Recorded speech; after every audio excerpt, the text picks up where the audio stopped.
That was probably the most boring January transfer window ever. Don't even get me started on Celtic. But I think Bournemouth have pulled off one of the coups of the window. A very underrated transfer for them. They have picked up Getafe's Enes Unal on loan with an obligation to buy for a reported fee of around 16 million euros. Now, I was really excited when Andoni Iraola was appointed the Bournemouth manager. Having seen him at Rayo Vallecano for the last couple of seasons, it was clear to see that he was a coach that has an identity and will impose that on a team and will be quite adventurous with it. And the Bournemouth team, although I didn't give them much of a chance this year, they have taken to Iraola ball very, very well. And over the last couple of games, they're really starting to excel and kick on. And I think this transfer, if you look at the overall picture at Bournemouth, has been a great piece of wheeling and dealing in the market. And Unal adds a huge piece of quality into their attacks that they don't have at the moment. But the big question I'm getting from a lot of people is, Quinny, what happens with him and Solanke? Can they play together?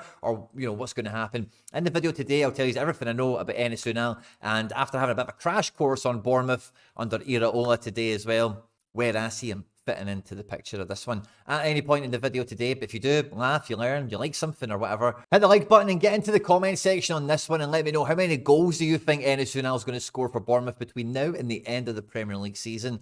And yeah, let's just get stuck straight into it. Now, Bournemouth fans, I'm happy for you to argue with me over the best 11, the most regular 11, whatever. But for me, scanning across the Bournemouth season and looking at the key metrics, the key actions, the key players, this is kind of something like I think of the main Bournemouth footprint we've seen, certainly over the last 10 games or so. The main feature of this Bournemouth team is the attacking trident they've got of mainly Tavernier, Kluivert and Semenyo in and behind Solanke. These guys are all very similar types of players. All of them are pretty handy on both feet and can play in all three of these positions. And sometimes they'll start off in a certain shape at kickoff and they can change throughout the match depending on where they see the weaknesses or their best route to go with the direct opponent that they have. Otara has been a very effective overloading attacking fullback as well, and we've seen Smith do a bit of a job. I've been really impressed with Christie, and we all love to see Lewis Cook living his best life.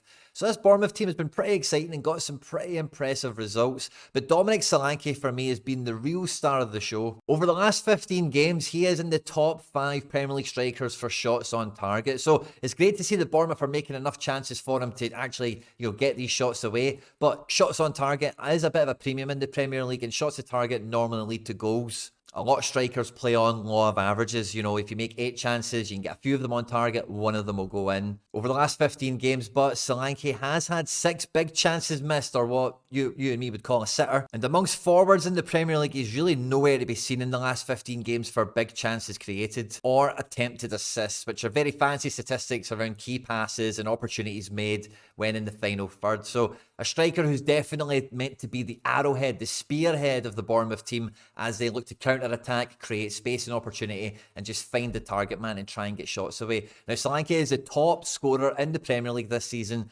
including, excluding penalties. So he's a guy that's really kicked on and really impressed, so much so that it looks like maybe Tottenham are going to come in for him. And I think when you've got a real arrowhead, a real killer up front like that, it does put a lot of pressure on the rest of the team, because if you take that person out of the team, then all of a sudden you're creating chances for a less effective striker, you're scoring less goals, and some of these results that Bournemouth have been collecting are nowhere near. Now, you're probably sitting there thinking, Quinny, what's all this got to do with Enes Unal? Now, quite simply, the very first thing a lot of people have asked me is, can Unal play in this kind of number 10 position and maybe link up a little bit? Now, Unal is the modern target man. He does everything that you see Solanke do at the moment. Very two-footed, can attack a ball in the air very well. I must say, by the way, some of Solanke's headed goals this season have been borderline world class. They've been so good. Enes Unal gives you all of that. He's maybe, I'd say he's definitely a bit better at general link-up play. Solanke is really good at the kind of drop ball when he's in this area, like lay it off for someone and then go into the box and wait to finish it off. But Unal is very effective at playing in partnerships. At Getafe, it's normally a kind of 5-3-2.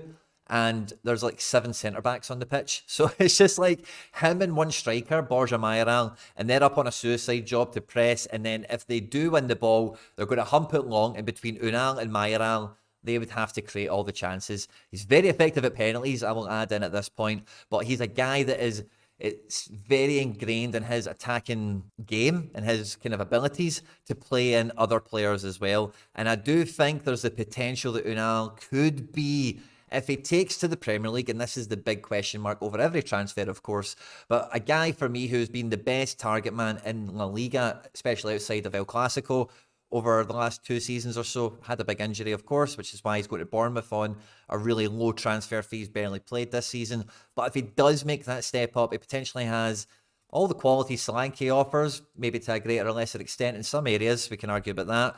But there's definitely some strengths that Unal would bring to this attack that's been set up that maybe Solanke doesn't offer. Now, the very first thing that I think that could happen is it does give Bournemouth a different way to set up if they're going to be a bit more pragmatic, let's say, because Rayo Vallecano did really play on having a target man like Raul de Tomas, and I forget who else kind of played for them under Iraola, but anyway, it was all centered around a main kind of target man attacker. Sometimes they would play this kind of 4-2-3-1. Sometimes it would be a wee bit more kind of 4-4-2-ish, and Unal is very centered to that. And if you could get something like Unal and Solanke together on the pitch, it would give you a really different dynamic against some teams. This might be something you would see perhaps maybe even just for 30 minutes of a match or 10 minutes.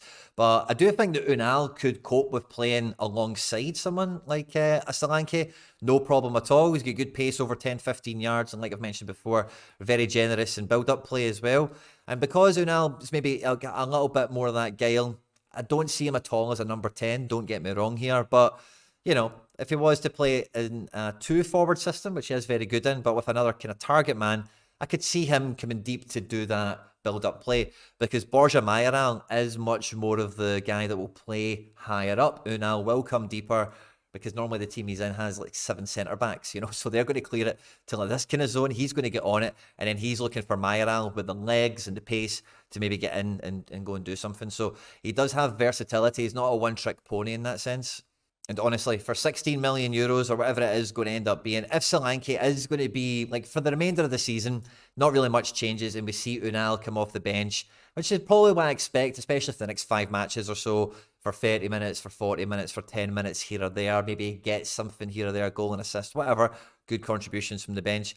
I do think it's a longer-term plan. If there's this form and interest from Solanke, Bournemouth do really need a huge transfer like this to let Iraola move the whole squad up a notch. That's why I think the Unal transfer is so impressive, because he is a top-end La Liga player. And top-end La Liga players, top-end, continental Champions League teams, if that makes sense, normally do extremely well when they come to the Premier League. We've seen it time and time again. But I don't think there's enough of that in this overall Bournemouth squad, which is why when Iraola got the job, I wasn't too sure how well he would do. And I do think a lot of this squad has kicked on, has, showing that this team could become a top half Premier League club very, very quickly, with not much of a change of a difference. And I haven't watched Bournemouth week in, week out, so I couldn't pinpoint in particular areas for you right now for where that step would come. But if you did sell Solanke for a wad of money, you've already got Unal in the building, then really wherever Iraola and the talent ID department think they could do with significant upgrades, then because of FFP and the way everything's went at the moment, that would just enable so much potential for quick growth or for quick improvement in Bournemouth. So I think this move has a lot of fantastic consequences and a lot of great moves for Bournemouth this season and into the summer and further beyond, for the manager, for the club, and really everything around that. And I think because of the nature, the endeavour of, what I've seen of Bournemouth and what I know of a lot of these players already, Zabarnyi, Sinise, Ryan Christie especially, Lewis Cook I've always been a bit of a fan of, especially when he was more kind of up and coming. But the undeniable pace of Tavernier, Semenyo, and even Kluivert when he's on as well is blistering. Otara, you can't not mention him in that conversation. And guys like Unal and Solanke are going to score goals. You've seen the amount of, the amount of shots on target, big chances missed, that kind of stuff from Solanke. Bournemouth are making chances. There's no two ways about that. And Unal is used to playing in a team where it's up to him and a guy to do everything and can still get the thick end of 20 goals a season, and with the other striker doing pretty well at it as well. So I think Unal could really do extremely well very quickly in this Bournemouth team, whether it is in that supplementary role. Maybe he starts some games, Solanke starts some other ones, once he's fully up to speed and bedded in, that kind of thing, very easily. I personally could see Enes Unal getting, 17 games left in the Premier League. Let's imagine the first 5 is integration and subs and stuff. Maybe he squeaks 1 goal. 12 games left. I'm going to say Enes Unal is going to get 6 goals for Bournemouth between now and the end of the season, and maybe 3 assists or something. I think he's good for about 9 contributions between now and the end of the season. And when you look at Bournemouth's position in the table, they're currently on 29 goals scored after 21 games to get them 26 points. When you look at the next batch of teams above them, Man United being the exception, you really need to be scoring more goals with the chances they're creating. And as much as Solanke is on the form of his life, he's really taken this step up. And I've got no reason to believe that the form that we've seen from him is going to slow down at all. If anything, I think he's going to go from strength to strength. But he's one man. You need someone else to help pull the weight, whether it's playing in the team with him or the games where he's burnt out or the games he hasn't been effective. You've got someone else that can go and get the job done for the team. So I think this makes a real improvement to Bournemouth's overall outlook. And when you couple that with Traore coming off the books now, Kiefer Moore going out, and I know they've got this lovely little deal with Hibs, so there's some players going out on loan. I just think there's some lovely money ball happened in this window where they've not really done much, Bournemouth, but by letting Brooks, he's way out on loan, of course, as well. But Kiefer Moore, Traore, the bigger ones, like I said, letting those guys go out and then bringing someone in like Unal for probably the same kind of budgetary kind of system overall, it makes such a huge difference to the squad. And I think Bournemouth's chances now of getting into something incredible at the top 10 is greatly improved as a result. Let me know in the comment section what you think, guys. But if you're a Bournemouth fan, are you optimistic? Are you excited? What do you think about Unal's potential integration into the squad? I'll be really excited to hear from you guys. On screen now, some other stuff that I've made that YouTube thinks you might enjoy. I hope you enjoyed this one, and I'll catch you on the next one. Take care. Bye-bye.